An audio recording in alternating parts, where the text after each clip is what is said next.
My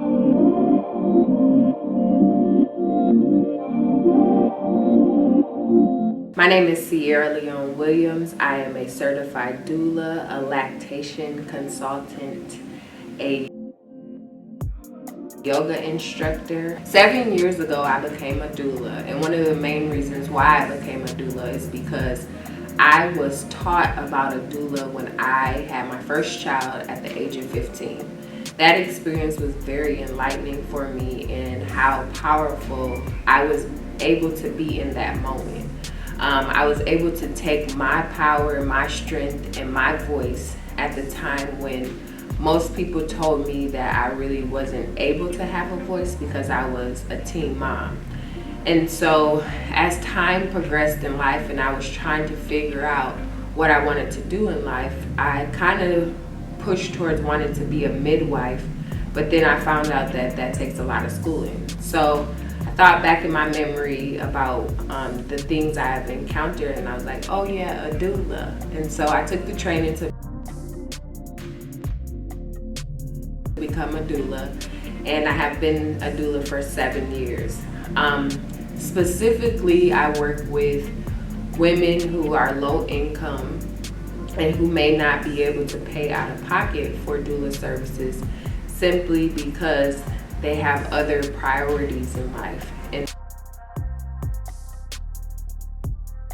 so I think it's important to support my own community at which I came from to be able to provide the same services that other white-bodied women are able to pay for out of pocket. In doing that, I also learned that lactation is something that is very important. And so I started working for Hennepin County WIC, and I became a breastfeeding peer specialist. And learning over time how important breastfeeding is for our babies, it provides so many nutrients that formula just cannot provide for our babies. And so I decided to advance my career, and which is why I became a certified lactation specialist. Also learning over time about the importance of having a connected mind, body, and soul, which is why I became a yoga instructor. And it also is something that's kind of like a lost art within the Black community. And so I wanted to be able to reach people, especially like plus size women, that we can move our bodies and do the same things that, again, white bodied people more so do than we do. And so I don't know if a lot of people know that yoga actually started in Africa. If you see those writings on the pyramids, that's a lot of what they were doing in those drawings on there is forms of yoga. And moving your body is important to be able to function on a daily basis. So back to doula work. For 3 years, I worked inside of the prisons with moms who were incarcerated, some of them having to give their babies up, some of them being able to be released after their babies were born. But most importantly, in those environments, when you are giving birth while you're incarcerated, you have no one who can be present with you. And so to be able to have a doula present is, I would say, life-changing. Some of the times when I would be with the women, they would be able to feel more relaxed, calm, and as if they were human beings, because being behind those walls in prison, they were treated as they were just a number or a last name. And so giving them that power back while their child is being brought into the world is important, because the child didn't commit a crime, so they shouldn't have to be penalized for something that was done prior to their arrival. In those moments, I would also see COs, correctional officers, have their opinions about the women and their rights, and sometimes I would ask the officers to sit on the outside of the room because of their high opinions, but I would work the room from the CO to the nurses to the doctors and my clients, of course, but making everybody in the room feel comfortable, and again, showing these women that they do have a voice and they do have the right to have an exceptional birth. So I did that for 3 years. And then I ventured off into being an independent doula. So I contract with one of the local companies in order to, again, gain those clients in the inner city district who may not be able to pay for doula services. But as of right now, 1 out of 4 women are affected by losing their children that are Black. And so it's important to have that support and for someone to be there and present during those situations. I've seen C-sections happen that don't need to happen.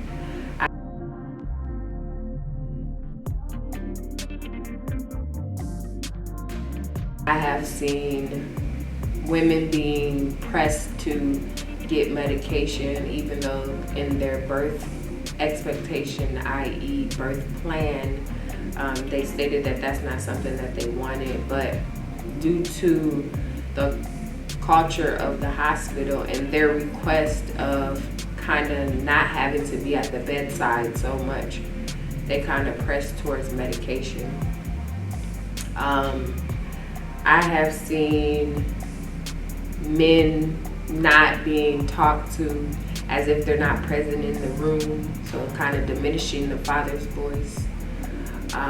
I've seen a lot of craziness in that field, which has opted me, myself, to not want to have my babies born inside the hospital. So I prefer that.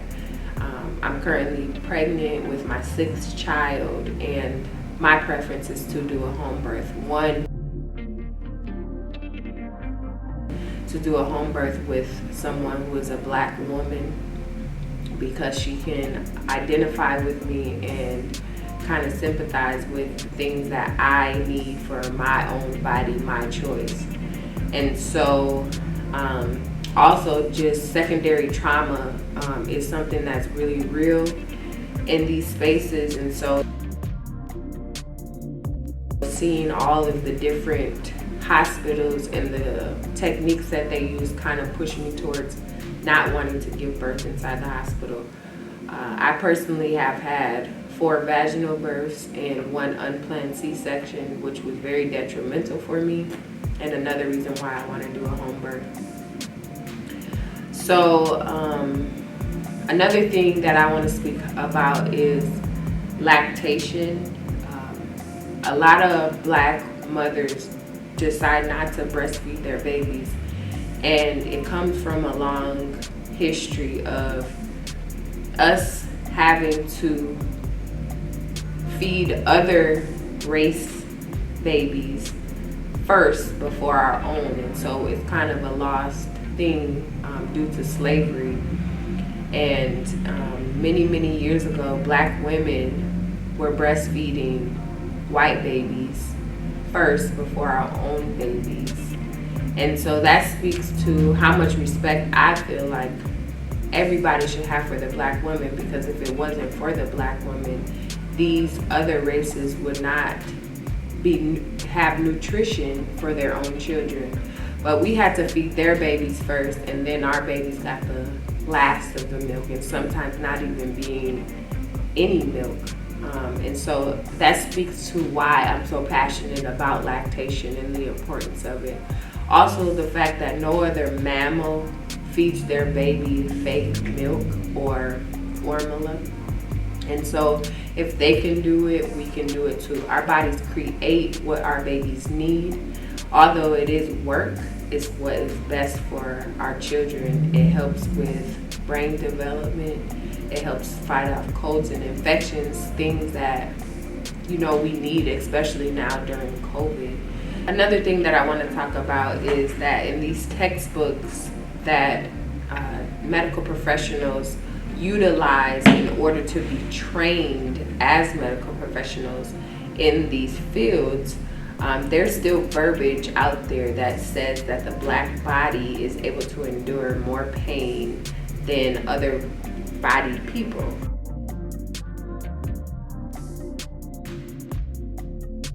And so I think that if that verbiage is still in these textbooks, and wherever that may come from, we need to work on getting that verbiage out.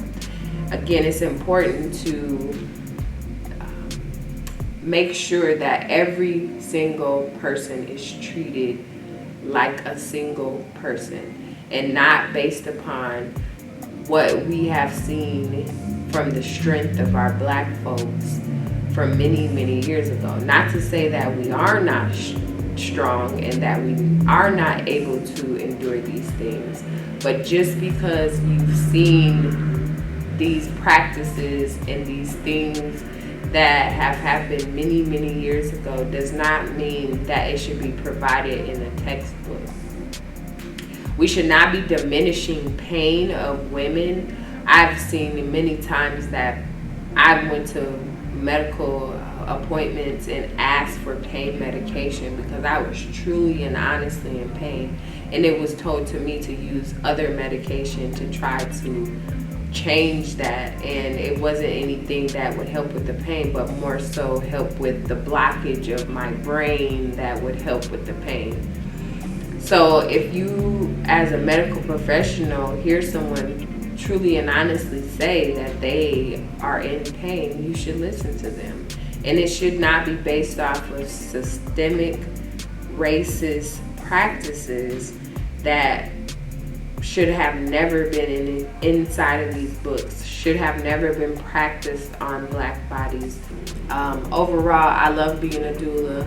I love doing the work that I do in the community that I work in, and I'm very passionate about the work.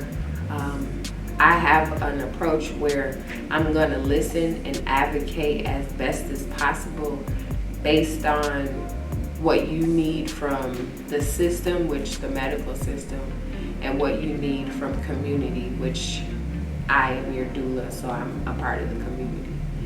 And it's something that I hope to do until I'm very, very old, and hopefully maybe one of my children may take on that role as being a doula and find as much love and passion in it that I do.